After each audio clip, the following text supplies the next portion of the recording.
지난 주일에는 십계명과 율법이라는 제목으로 말씀을 전하면서 우리가 출애굽기 20장에서부터 나오는 십계명과 율법들은 하나님께서 자신과 언약을 맺은 이스라엘에 주신 언약적 규정이다 하는 사실과 함께 그 모든 계명과 율법들을 이스라엘이 지켜야 되지만 어떤 자세로 지켜야 하는가 할 때 그거를 여호와 하나님께서 그 애굽에서 종되었던 이스라엘을 구원해내신 은혜에 대한 응답으로 그 모든 율법들과 계명들을 지켜야 됨을 말씀드렸습니다.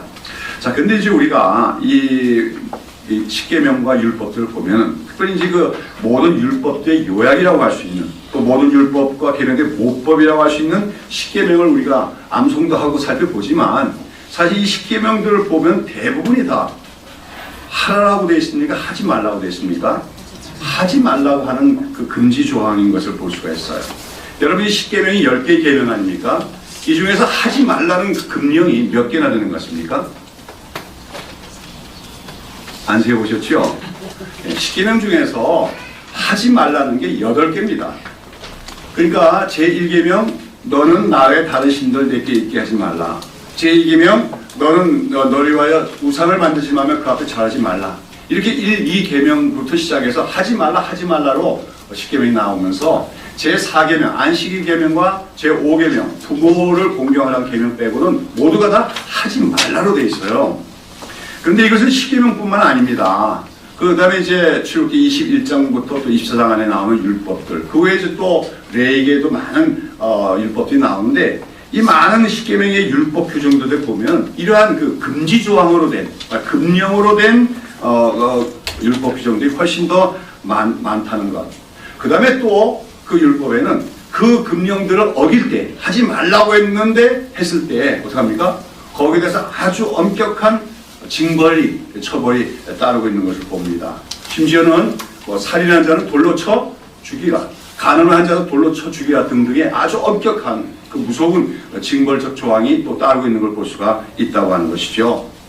근데 그래서 예수님 당시의 유대인들, 특별히 이제 그 바리새인이나 서기 같은 율법주의적인 종교인들은 이 구약의 성경에 기록된 율법 조항을 다 이렇게 헤아려서 자기네들이 뽑아보니까 그 율법들 중에서 하라 하는 명령 또는 행령이 248개인데 반해서 금령, 하지 말라는 게 365가지 금령으로 되어 있다. 이렇게 그들은 율법을 분석을 했습니다. 뭐가 더 많습니까? 하지 말라는 금령이 훨씬 더 많다는 것이죠. 그러면서 그들은 이 모든 율법을 다 지키려고 애를 썼다고 하는 것입니다. 자, 이처럼 여러분 십계명을 비롯한 많은 율법들에 보면 하지 마라, 하지 말라고 하는 금지적인 명령이 많고 또 그것을 어겼을 때는 거기에 대한 처벌과 징벌들, 또 보통 징벌이 아니죠. 돌로 쳐 죽이라든지 이런 징벌이 따르기 때문에 많은 사람들이 아직까지 성경을 온전히 이해하지 못한 상태에서 성경을 대하다 보면 특별히 구약 성경만 읽고 율법을 이렇게 보다 보면 율법이나 계명이란 건 어떻게 생각하는 거예요? 이건 굉장히 딱딱하고 엄격한 것이다 하는 생각을 갖기 마련이고 뿐만 아니라 그 율법과 계명을 만들어서 주신 하나님을 어떻게 생각합니까? 하나님도 굉장히 엄격하고 무서운 분이 아닌가 이렇게 생각하기가 쉽다고 하는 것입니다. 그런데 우리 이제 신약 성경으로 가면은 좀 분위기가 달라지죠? 신약 성경에 보면 물론 예수님의 말씀이나 사도들의 가르침에도 보면 하지 말라고 하는 그런 금지 명령이 아주 없는 것은 아닙니다. 그러나 대부분의 예수의 말씀이나 사도들의 가르침과 권면을 보면 이렇게 행하라, 저렇게 하라, 특별히 사랑하라, 용서하라 하는 등등의 어떤 긍정적인 그런 적극적인 명령이 더 많은 것을 우리가 볼 수가 있다고 하는 것입니다. 특별히 예수님 자신이 행동으로서 간음하다가 잡혀온 여인을 돌로 쳐 죽이게 한 게 아니라 오히려 누구든지 죄 없는 자는 돌로 치라고 말씀하심으로 그 여인을 용서해주고 받아들이실 뿐만 아니라 예수님이 바로 구약의 율법에 의하면은 돌로 맞아 죽임을 당해야 되고 또 성전에는 도저히 들어갈 수도 없는 그런 죄인들을 어떡합니까? 예수님이 영접해 주시고 그들과 심지어는 같이 식사를 하며 교제하기도 하시는 모습을 볼 수가 있습니다.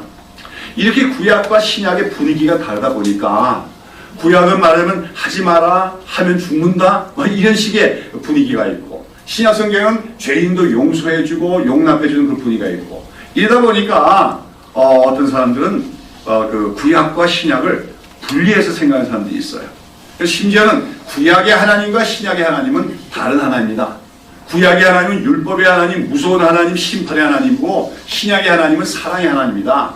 이렇게 생각하는 사람도 있다고 하는 것입니다. 왜 그러면 구약 성경이나 신약 성경이 다 동일한 하나님 말씀일 텐데 이런 차이가 나는 것입니까? 이것은 우리가 율법과 복음의 관계를 이해를 해야만 그 문제를 해결할 수가 있다고 하는 것입니다. 제가 지난 주일에 율법에 대해서 말씀드리면서 율법의 기능에는 두 가지가 있다고 했죠. 기억이 나시는지 모르겠어요. 첫 번째, 율법은 한마디로 하나님이 이렇게 살아라 하고 주신 하나의 규범입니다. 즉 이스라엘 백성들이 하나님의 언약 백성으로 살아내야 될 삶과 행위의 규범으로서 율법을 주셨다고 하는 것이죠. 그런데 또 하나 율법엔 중요한 기능이 있는데 그게 뭐라 했습니까? 기억이 안 되시는 건데 몽학 선생으로서의 기능이다. 그리스도에게로 인도하는 몽학 선생의 기능이다 하는 데 대해서 말씀을 드렸습니다. 저는 지난주에는 주로 율법의 기능 중에서 이스라엘 백성들이 하나님의 백성으로서 살아내야 될 삶과 행동의 규범이라는 측면에서 율법에 대해서 말씀드렸는데, 오늘 제가 이렇게 율법이 뭔가 부정적인 언어로 많이 있고 금지 명령이 많고 처벌 규정이 엄격한 이런 특징이 왜 있는가 할 때 그것이 바로 율법이라는 그 몽학 선생의 기능이기 때문이다 하는 것을 좀 설명을 드리고자 합니다. 자, 몽학 선생이란 말, 우리가 교회가 아니면 들어보기 힘든 이야기죠. 이 몽학 선생이란 말이 신약의 갈라디아서 3장에 보면 나오는데, 이 몽학 선생이란 말은 헬라어는 파이다고고스입니다. 이 파이다고고스라고 하는 것은 뭐냐면 그 고대 헬라 사회에서 이제 귀족들은 보통 이제 집에 노예들도 많이 이렇게 부리고 있잖아요.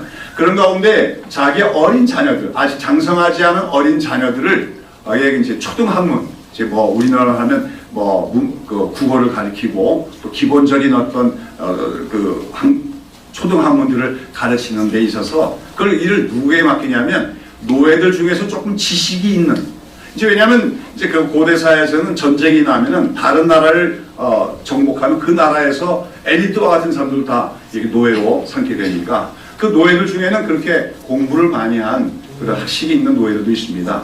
그런 노예들을 뭘로 삼는 거예요? 자기 자녀들을 가르치는 가정교사로 삼았어요. 그들을 이제 몽학 선생이라고 부르는데, 이 몽학 선생들은 그 어린 자녀가 다 자라게, 특히 이제 딸보다는 이제 아들을 얘기하는 건데, 아직 어린 나이에 6살부터 16세 정도의 어린 아들들을 가르치는 일을 하면서, 초등학문을 가르치면서, 심지어는 그 어린 아들을, 주인의 집의 어린 아들을 체벌을 할 수 있는 그 권한까지도 가졌다고 합니다. 그러면서 이제 그들에게 기본적인 그 어떤 학문들을 배울 수 있도록 가르치는 해를 했는데, 그런데 이처럼 이 몽학 선생이 어린 자녀들을 가르치는 볼섭히는 일은 한시적인 역할이었다는 것이죠. 즉 무료하면 그 자녀가 이제 장성하게 되면, 적어도 18세 이상, 요즘 말로만 그 미성년자를 벗어나게 되면은, 그러면 더 이상 이 자녀들을 훈육할 수 없고, 심지어는 체벌까지도 할 수 있었던 몽학 선생이 이제는 그 다 장성한 자녀들에게 어떻게 합니까? 순종을 하며 그들을 주인으로 떠받들어야 된다는 것이죠. 이제 이것이 이제 몽학 선생의 제도인데, 갈라디아서 3장에 보면 사도 바울은 율법이라는 것이 바로 이런 몽학 선생의 기능을 하는 것이다.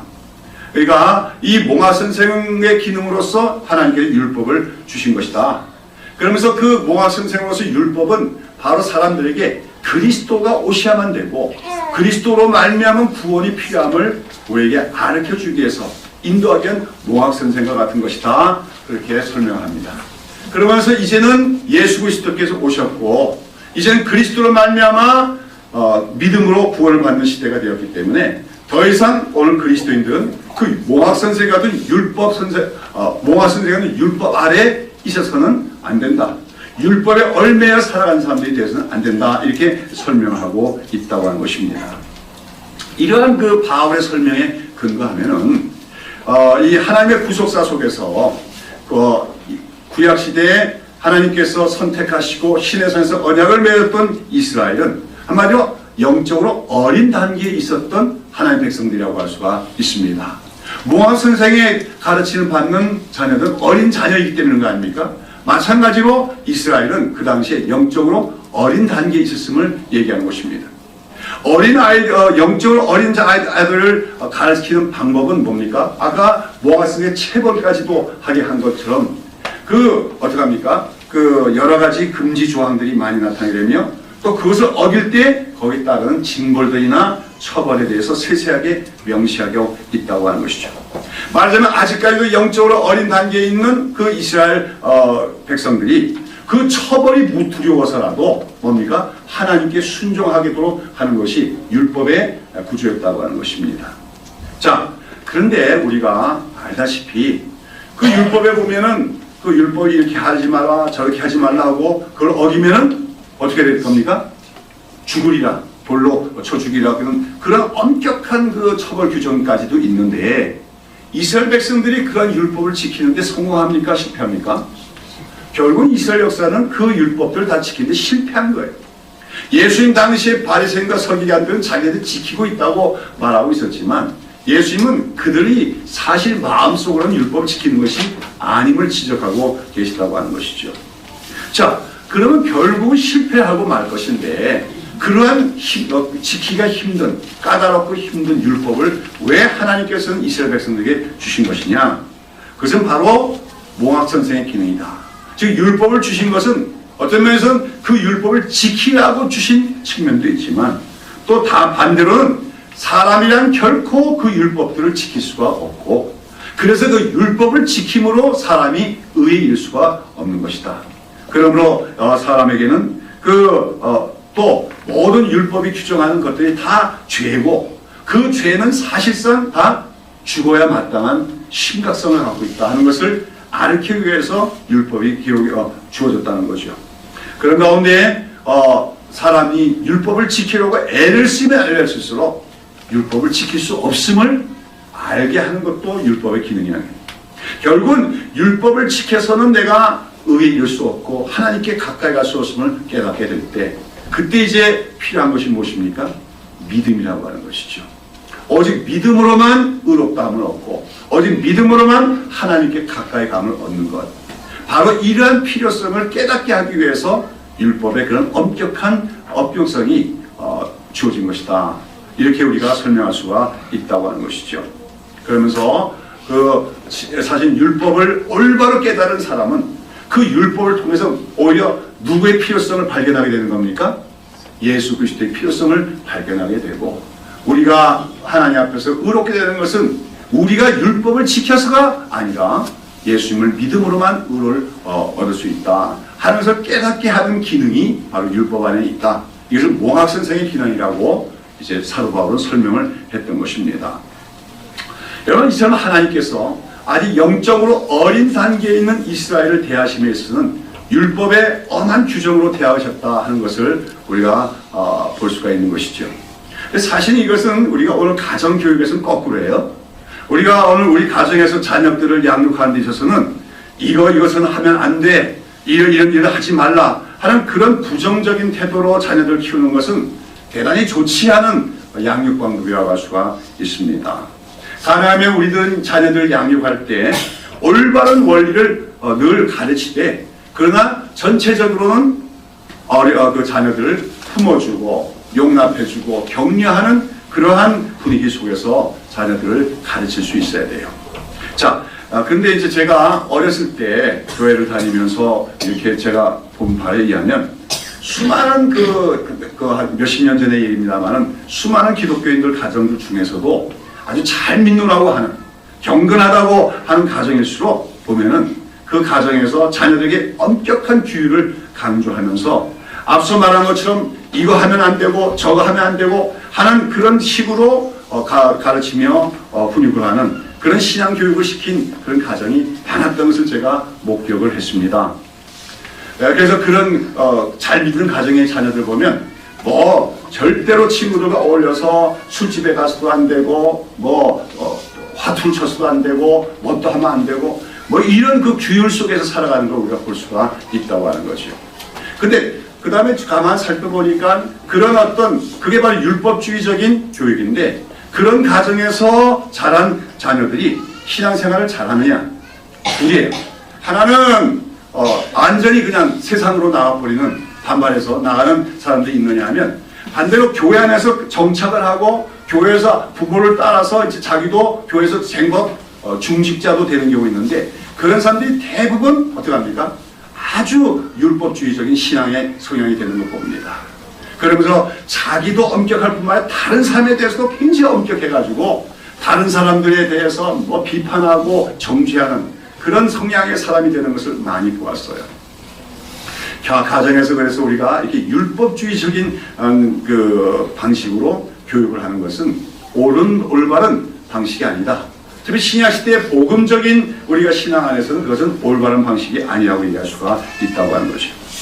왜냐하면 그 율법주의적인 신앙은 한마디로 어떤 상태에 있는 신앙과 같아요? 어린아이와 같은 신앙 상태와 같기 때문인 것입니다. 그러나 그래서 오늘 우리가 살고 있는 신약시대에는 더 이상 율법이 우리를 지배하는 시대가 아님을 기억해야 됩니다. 그리스도께서는 우리를 우리 십자가에 죽어주심으로 우리를 죄와 사망과 그 마귀로부터의 속박으로부터 해방시켜 줄 뿐 아니라 율법의 저주로부터도 우리를 해방시키시는 것을 우리는 알아야 됩니다. 그러므로 이제는 우리는 어떻게 삽니까? 우리는 더 이상 그 율법에 대한 속박 속에서 율법에 나오는 어떤 징벌과 처벌들이 무서워서 율법을 지키는 것이 아니라 오직 우리는 예수 그리스도의 복음과 그리스도의 믿음으로 말미암아 성숙한 하나님의 자녀들로서 하나님을 섬겨야 된다고 하는 것이죠.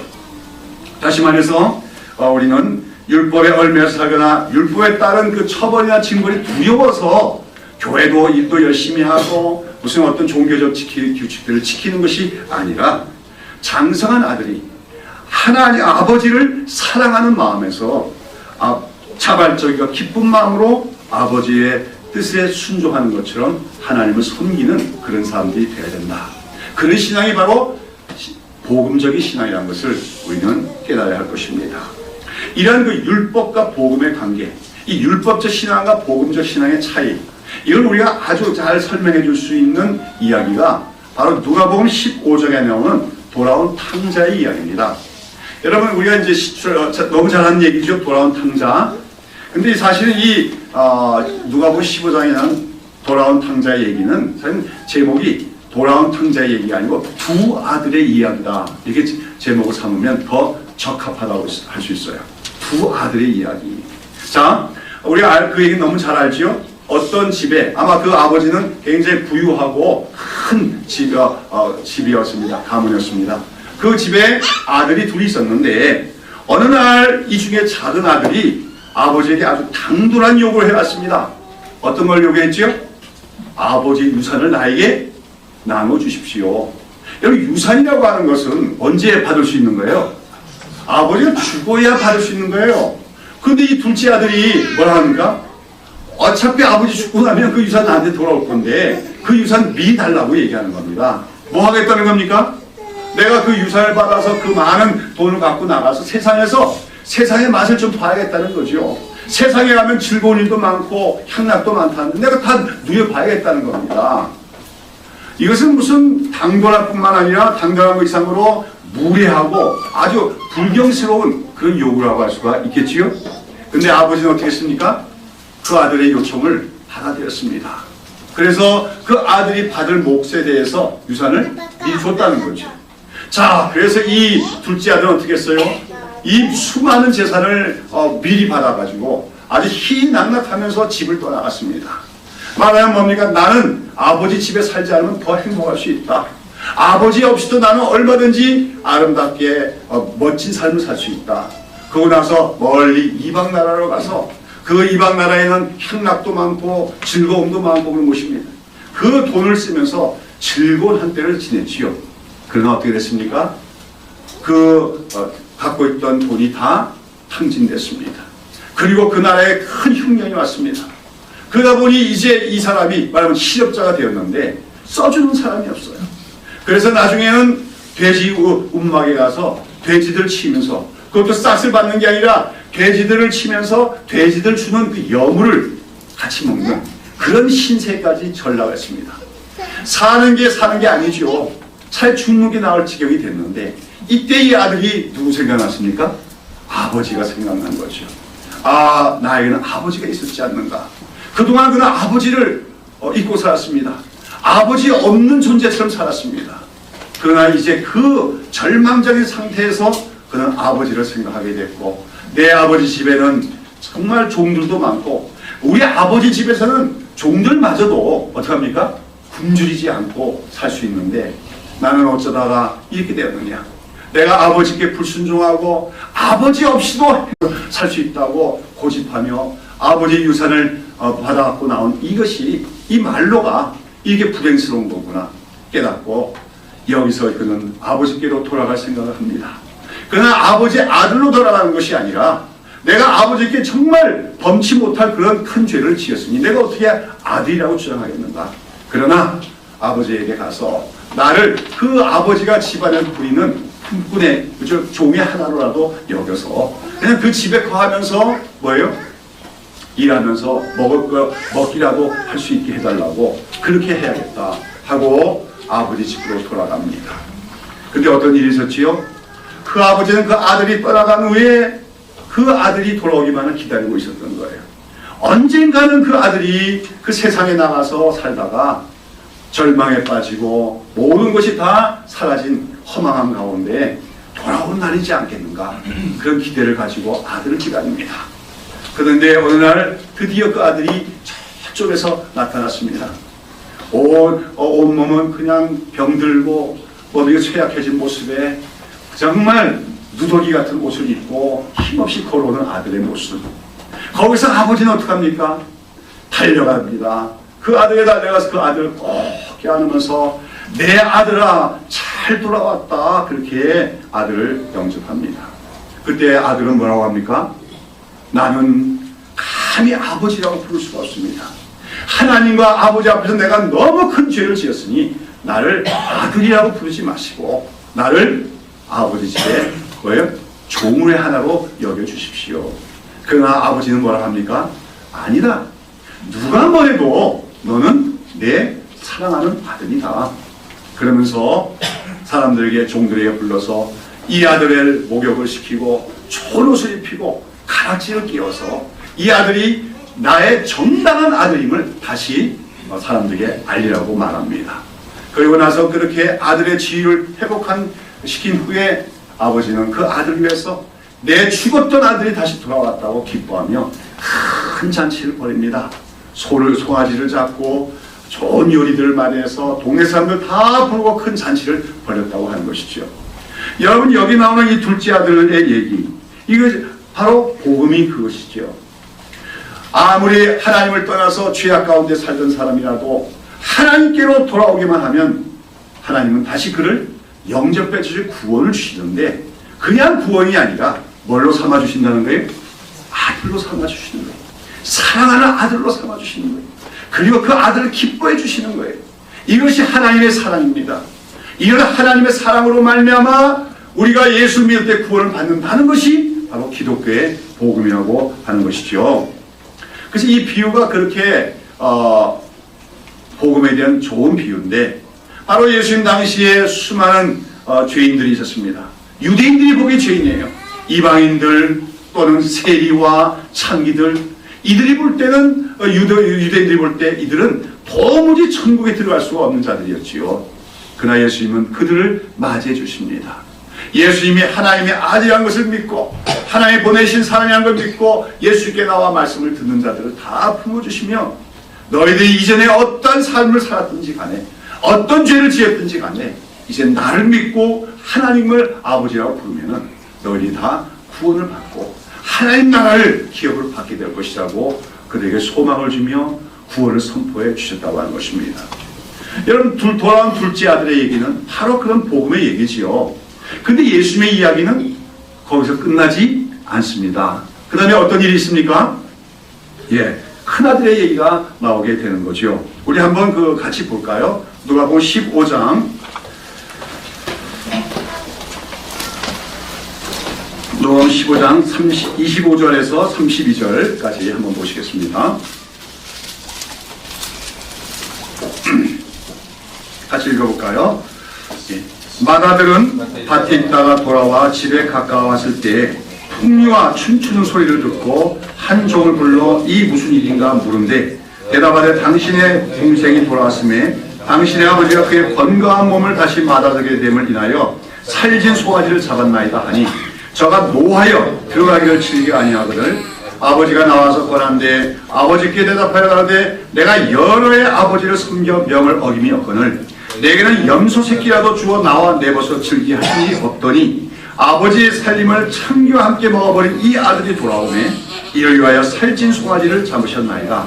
아버지가 이르되 너는 항상 나와 함께 있으니 내 것이 다 네 것이로되 이 내 동생은 죽었다가 살았으며 내가 잃었다가 얻었기로 우리가 즐거워하고 기뻐하는 것이 마땅하다 하니라. 자, 여기 보면 여기 나온 큰아들, 이 큰아들은 누구를 상징하는 거겠습니까? 바로 예수님 당시에 유대인들을 상징합니다. 그들은 하나님의 백성이라는 자부심을 갖고 있었습니다. 그러면서 그들은 율법을 지켜서 구원을 받겠다고 생각한 사람들이었다는 것이죠. 자, 여기 오늘 뒤에 보면 이 큰아들은 아버지 집을 떠난 적이 없습니다. 그 다음에 그는 자기 말처럼 아버지의 명을 한 번도 어긴 일이 없다고 했어요. 아버지가 이거 하라 그러면 다 했고 아버지가 일을 시키면 다 꼬박꼬박 했다는 거죠. 오늘 이 작은 아들이 돌아와서 아버지가 기뻐하면 큰 잔치를 베푸는 그 순간에도 그 큰아들은 뭐하고 있었습니까? 밭에 나가서 열심히 일하고 있었어요. 누구의 명을 지키기 위해서? 아버지 명을 지키기 위해서. 그런데 자기는 그렇게 열심히 일하다가 말을 수고하고 돌아왔는데 집에 돌아오니까 어떤 일이 벌어졌습니까? 이 작은 아들, 자기 동생인데 여기 보면 이 큰아들은 그 동생을 가리켜서도 내 동생이라고 얘기하지 않습니다. 뭐라고 합니까? 그 아버지의 살림을 창기와 함께 먹어버린 이 아들이 돌아오네 그럽니다. 내 동생이 아니라는 거죠. 한마디로 이렇게 죄인인 이 아들, 모든 것을 다 탕진해버린 죄악 중에 살다 돌아온 이 아들이 돌아왔다고 아버지는 지금 그를 위해서 송아지까지 잡아서 큰 잔치를 베푸셨습니다. 그런데 나는 뭡니까? 이때까지 나는 아버지 집에 있으면서 아버지 곁을 떠나간 적도 없고 아버지 명을 한 번도 어긴 일이 없었고 하라는 일 시키는 일 꼬박꼬박 다 지켰는데 나에게 염소 새끼 한 마리 잡아준 적도 없지 않았습니까? 이렇게 항변을 하고 있다고 하는 것이죠. 다시 말해서 이 아들은 항상 나는 아버지의 명대로 살고 있다는 것이 그의 자의식 중에 하나였습니다. 나는 아버지의 명을 어기지 않고 있다는 것. 그런데 여러분 오늘 여기 있는 이 아들은 누구의 상징이었어요? 아까 얘기했죠? 예수님 당시의 유대인들이고 오늘 교회 안에 있을 수 있는 율법주의자들의 상징이라는 것입니다. 그들은 아버지를 기뻐한 게 아니에요. 아버지를 사랑한 게 아니에요. 그들이 왜 아버지 집에 있었으며 아버지 명을 지켰습니까? 아버지 유산 때문에 그래요. 사실 작은 아들도 그 유산이 달라고 해서 욕심부려서 세상 나갔다가 망해갖고 돌아왔지만 사실 이 큰아들은 아버지 집을 떠나지 않았지만 아버지 집을 떠난 것이 아버지를 사랑해서거나 아버지가 좋아서가 아니라 아버지 유산이 탐이 나서 그 집에 있었을 뿐이에요.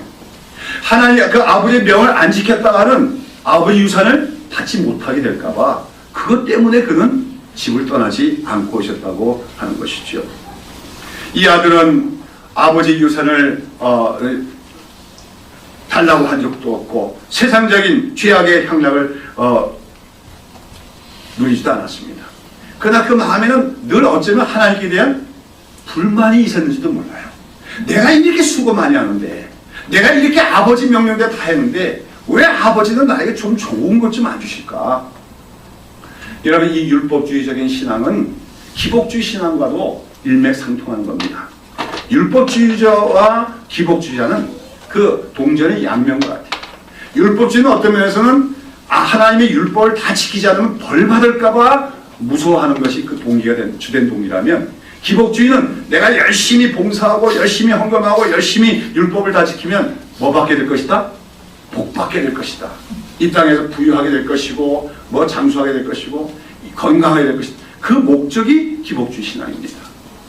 이 율법주의나 기복주의는 다 아버지 자비에 있지만 아버지를 사랑하지도 않으며 아버지의 마음도 모르는 그런 큰아들과 같은 신앙이 바로 율법주의의 신앙이라고 할 수가 있다고 하는 것입니다. 저는 오늘 이 이야기가 왜 율법과 복음에 대한 중요한 비유로서의 대비가 될 수 있느냐.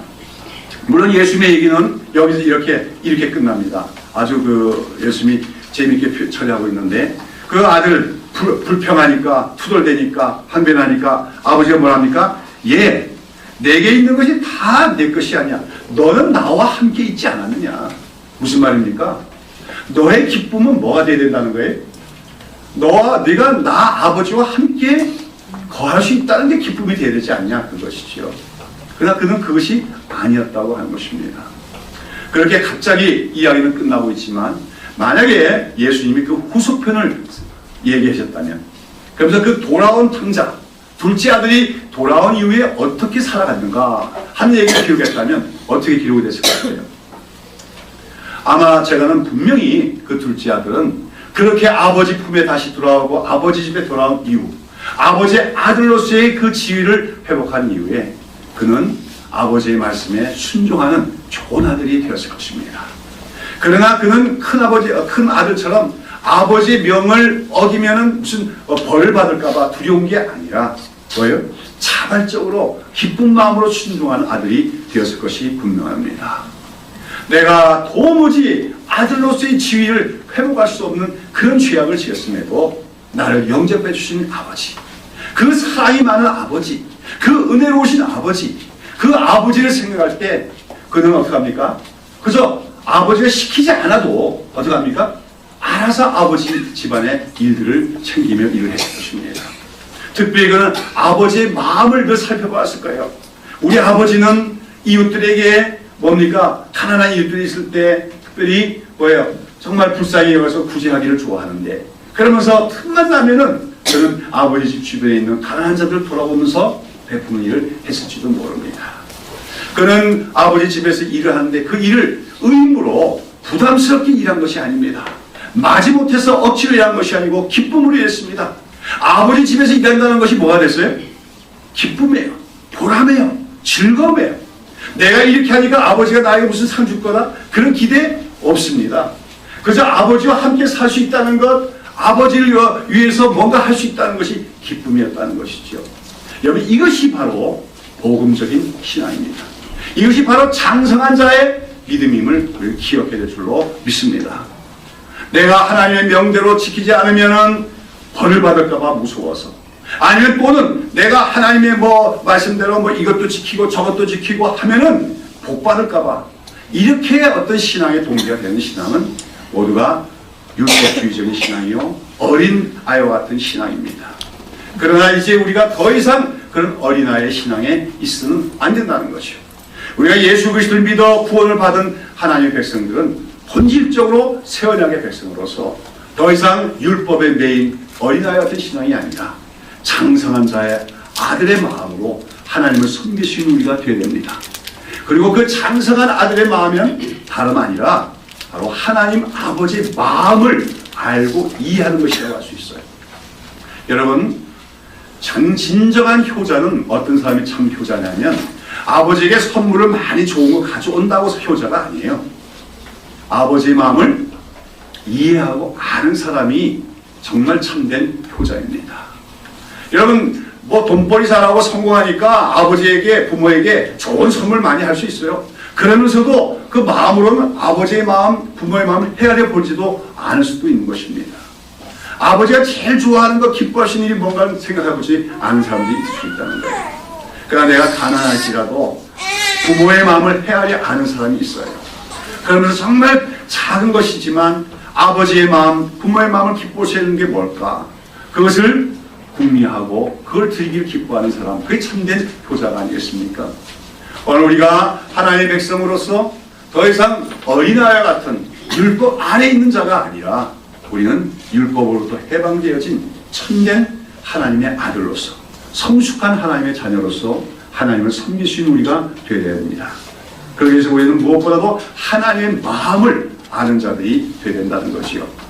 그런 가운데 우리가 사실 구약 율법을 이렇게 외교를 보면은 아까 얘기한 것처럼 이 구약을 보면 하지 말라, 하면은 벌을 받는다, 죽는다 등등의 금지 조항이 많고 엄격하고 딱딱한 것 같이 여겨지지만 우리가 이제 복음을 이해한 관점에서 오직 우리가 믿음으로 구원을 받을 수 있고 우리가 어떤 죄인일지라도 예수 그리스도의 피로 말미암아 그 죄가 용서받고 하나님의 자녀로서 그 지위가 회복된다는 이 놀라운 복음의 원리를 온전히 이해하게 되면, 그리고 그렇처럼 우리를 돌아온 둘째 아들을 사랑으로 맞이하는 그 아버지처럼 사랑과 긍휼이 많으신 분이 우리 하나님이라고 우리가 알게 되면, 그런 복음적 시각에서 율법을 다시 보게 되면 그 율법 속에는 우리 하나님 아버지의 마음이 나타나 있는 것을 우리가 발견하게 되는 것입니다. 오늘 제가 앞서 본문으로 출애굽기 22장에 나오는 본문과 레위기 19장에 나오는 본문을 대표적인 걸로 제가 예를 들었습니다. 자, 오늘 여기 출애굽기 22장 21절에서 24절을 보시면 뭐라고 했습니까? 너는 이방 나그네를 압제하지 말며 그들을 학대하지 말라 하겠습니다. 여기는 이방 나그네는 누굽니까? 이것은 고대 사회에서 이제 뭐 나라에 전쟁이 일어나든지 또는 기근이 오고 그러면은 자기 고향 땅에서 더 이상 살 수 없어가지고 뭡니까? 이리저리로 유랑을 다니는 그런 유랑민들을 얘기합니다. 자, 이들이 자기 땅에는 전쟁이 있고 또 폭정이 있고 해서 그 땅에 살 수 없어 남의 나라에 옵니다. 그렇게 되면 어떻게 될까요? 누굴 맞이해 주는 사람이 없죠. 환영해 주는 사람이 없죠. 오히려 그런 이방 나그네들은 사회적인 약자이고 아무 힘이 없기 때문에 많은 경우에 그들은 붙잡혀서 노예로 팔려간다든지 또는 남의 종살하며 고생하게 다름이 없습니다. 그러나 하나님 말씀하십니다. 그런 이방 나그네를 압제하지 말며 학대하지 말라고 말씀하십니다. 세상은 그렇다는 겁니다. 이스라엘 외의 모든 이방 나라에서는 이 이방 나그네들 힘이 없다고 해서 그들을 억압하며 그들을 학대하며 그들을 노예로 삼고 부립니다. 그러나 하나님은 말씀하십니다. 너희는 나의 백성이 아니냐. 이스라엘은 나와 언약을 맺은 나라라면 너희들 가운데서는 그러지 말라고 하는 것입니다. 그 이방 나그네들을 선대하라는 겁니다. 그들을 영접하라는 겁니다. 그들의 필요한 것을 공급해 주라는 것입니다. 그러면서 뭐라고 하십니까? 너희도 애굽 땅에서 나그네였습니다. 기억하라는 겁니다. 너희들도 애굽에서는 노예로 살지 않았느냐? 그런 너희를 오직 은혜로 내가 너희를 구원한 것이 아니냐? 내가 너희를 구원하지 않았다면 너희들도 여전히 절망 속에서 살아갔을 것이 아니겠느냐? 그런 너희가 내 은혜로 구원을 받았으니 이제는 너희와 같은 처지가 되어진 그 이방 나그네들을 함부로 대하거나 무시하거나 억압하거나 처치하지 말고 그들을 선대하라. 그들에게 은혜를 베풀라. 그것이 하나님 백성된 너희들의 바른 삶의 방법이다 말씀하는 것입니다. 바로 이것이 우리 하나님의 마음인 것을 우리는 알아야 됩니다. 다음에 이어지죠. 하나님 말씀하시죠. 너는 과부나 고아를 또한 해롭게 하지 말라고 말합니다. 과부나 고아 역시 고대사회에서 가장 무능력한, 힘이 없는, 의지할 곳이 없는 사회적 약자들을 대표하는 것입니다. 그들은 돈도 없습니다. 힘도 없습니다. 의지할 데가 없습니다. 억울한 일이 있어도 호소할 데가 없습니다. 그런데 많은 사회에서는 그런 가부와 고아를 더 학대합니다. 그들을 더 무시합니다. 하나님 말씀합니다. 그런 사회적 약자들, 힘이 없는, 의지할 데가 없는, 그래서 하나님밖에 바라볼 수 없는 그런 과부나 고아를 해롭게 하지 말라.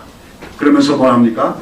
네가 만약에 그들을 해롭게 하면, 그래서 그들이 부르짖으면 반드시 내가 그 부르짖음을 듣고 내가 맹렬하게 너에게 진노를 쏟아부어서 내 칼로 너희를 죽이리라. 너의 그 아내는 과부가 되고 너의 아들은 고아가 되리라. 하나님 말씀하시고 계십니다. 이것이 바로 이 땅을 바라보시는 하나님의 마음이라는 거예요. 이 세상은 인간의 죄로 말미암아 타락이 되었고, 타락한 이후에 이 세상에는 인간들 사이에 불평등이 오고 불균형이 왔습니다. 모든 균등이 깨어지고, 이 세상에는 부익부, 빈익빈, 또한 계신 간의 갈등이 오게 되었습니다. 그런 속에서 가진 자들은 더 가지려고 하고, 힘 있는 자들은 그 힘으로써 약자들을 억눌리며 그걸로 자기 기득권을 더 확보해 나갑니다. 이런 세상을 바라보는 하나님의 마음이 안타깝고 아프신 거죠. 그런 가운데 너희들 주변에 있는 약한 자들을 무시하거나 경멸하거나 학대하거나 하지 말라. 그러면 그런 너희들에 대해서 너희의 그 선민으로서 지위를 박탈하고 말이라고 하나님은 말씀하고 계시다고 하는 것입니다. 바로 이것이 세상을 향한 하나님의 마음이고, 자기 백성을 향한 하나님의 마음과 바람이라는 것을 우리는 깨달을 줄로 믿습니다. 여러분, 동일한 말씀이 우리가 레위기 19장에도 나오죠. 한번 볼까요? 레위기 19장 9절부터 10절. 아까 읽었지만 다시 한번 읽습니다. 레위기 19장 9절부터 10절. 다 같이 한번 읽어봅시다. 너희 땅에 곡물을 벨 때 너는 밭 모퉁이까지 다 거두지 말고, 너의 떨어진 이삭도 줍지 말며, 너의 포도원의 열매를 다 따지 말며, 너의 포도원에 떨어진 열매도 줍지 말고, 가난한 사람과 타국인을 위하여 버려라. 나는 너희 하나님 여호와니라. 자, 여기 보면 소위 이삭 줍기 법령에게 나오고 있어요. 이스라엘 백성들이 이제 가나안 땅들 가서 농사를 짓습니다. 가을이 돼서 그 곡식이 다 무르익었을 때 그 이삭을 벨 때 어떻게 하라는 겁니까? 다 싸그리 다 베지 말라는 거죠. 어떻게 일부분 베지 않고 내버려두라는 겁니다. 또 이삭을 줍다가 이삭을 주어서 이제 품에 안아서 쌓아가지고요. 그러다가 어떤 건 툭 떨어지죠. 떨어지면 어떻게 해요? 주지 말라는 거예요. 내버려두라는 겁니다. 왜요? 나중에 아까 얘기한 이방 나그네나 또는 그 주변에 사는 과부나 호아들, 이런 자들이 와서 그것을 가져갈 수 있게 하기 위해서 그렇게 하라는 거죠. 이삭 곡식뿐만 아니라 포도원도 마찬가지고, 포도원 떨 때 싸그리 다 뜨는 게 아니라 남겨두라는 거예요. 가난한 자들도 와서 먹을 수 있도록. 바로 이것이 하나님의 마음입니다. 하나님은 결코 그 소유권을 부정하시는 게 아니에요. 하나님은 공산주의 사회를 만들라고 말씀하시지 않습니다. 개인의 소유권, 열심히 일하면 많이 소득을 올릴 수 있는 그런 어떤 경제제도를 인정하셔요. 그러나 내가 수고해서 거둔 거라고 다 내 것이라고 주장하지 말라는 것입니다. 그 모든 것이 다 하나님의 은혜로 주신 것을 기억하고, 내가 거둔 것이지만 그 중에는 또 다른 사람들에게 100%의 재를 나눠줘야 될 부분이 있음을 인정하라고 하나님은 말씀하고 계신 것입니다. 바로 이것이 하나님의 마음입니다. 우리가 살고 있는 이 세상은 인간의 죄악으로 말미암아 불평등이 왔습니다. 그 다음에 사람들의 산 처지가 달라졌습니다. 가난한 자가 있게 마련입니다. 사회적 약자가 있게 마련입니다. 그들을 바라보는 하나님의 마음은 늘 아프신 겁니다. 그런 가운데 너희가 나의 백성이라면, 나의 은혜로 구원을 받은 백성이라면, 너희들은 그런 사회적 약자들을 돌아보는 삶을 통해서 너희가 나의 백성인 것을 나타내라고 말씀을 하고 계신 거죠. 오늘 여기 법령의 마지막에 보면 나는 너희 하나님 여호와니라 말씀하십니다. 이게 여러분 여호와니라 하는 말은 그거예요. 나는 너희와 언약을 맺었고 그 언약을 지키는 하나님이고 은혜로 너희를 구원 하나님이다, 그런 말이에요. 그런 나의 백성으로서 너희들 가운데 있는 약한 자들을 볼 때마다 내 소유를 내 것이라 주장하지 말고 그것으로 그들을 베풀 수 있는 삶을 살아라. 그것이 하나님 백성의 삶이라고 하나님은 말씀을 하는 것입니다. 우리는 율법을 대할 때도 이거 하지 마라, 저거 하지 마라, 그러면 죽는다, 돌로 칠 것이다, 이런 엄격한 부분은 외형적인 표현이고, 그 율법들 밑바탕에 흐르는 이런 하나님의 마음을 볼 수 있는 우리가 되어야 될 줄로 믿습니다. 우리가 복음의 시대에 산다는 것은 우리가 이제 믿음으로만 사는 것을 의미하죠. 그러나 복음의 시대에 우리가 믿음으로만 산다는 것은 율법을 몰라도 되고 율법을 무시해도 된다는 말이 아니에요. 오히려 우리는 율법을 지키되 구약 시대 이스라엘보다 더 율법을 더 잘 지킬 수 있어야 됩니다. 지난주에도 말씀했지만 우리가 하나님을 섬기되 더 이상 의문으로 섬기지 않고 영으로 섬긴다고 했습니다. 의문이란 문자예요. 문자의 열매에서 율법을 지키는 것, 율법주의입니다. 그러나 우리는 문자 이상으로 그 율법들 속에 나타난 하나님의 마음을 발견할 수 있는 자들이 되게 됩니다. 특별히 이 땅을 바라보시는 하나님의 그 안타까운 마음, 하나님의 그 긍휼하신 마음, 약자들에 대한 하나님의 안타까운 마음, 이것을 우리가 이해하고 우리가 갖고 있는 모든 삶을 통해서 그런 하나님의 사랑과 긍휼을 나타내는 삶을 살아갈 때 우리는 율법을 영적으로 지키는 자요, 온전히 지키는 자요, 장성한 하나님의 아들이라 부를 수가 있는 줄로 믿습니다. 여러분, 오늘 여러분 하나님의 자녀입니까? 아니면 하나님의 아들들입니까? 제가 자주 말씀드리지만 성경에는 하나님의 자녀란 말이 나오고 하나님의 아들이란 말이 나오는데 조금은 의미가 달라요. 아까도 얘기했던 하나님의 자녀는 영어로 하면 children of God 또는 child of God입니다. child of God에게는 훈육이 필요해요. 엄격함이 필요해요. 몽학선생이 필요할지 몰라요. 그러나 하나님의 아들은 장성한 자입니다. 장성한 자는 특별히 하나님의 아버지의 마음을 이해하고 아는 자입니다. 특별히 하나님의 그 사랑과 긍휼을 아는 자입니다. 그래서 아까도 둘째 아들이 회개하고 참으로 아버지 아들의 지위를 회복한 이후에는 아버지 집에서 어떻게 일했을 것이라고요? 뭘 보상을 바라고 대가를 바라고 일하는 게 아니라 그래서 아버지 마음에 기뻐하는 일이 뭘까? 그걸 살펴서 자발적으로 기쁨으로 일하는 것.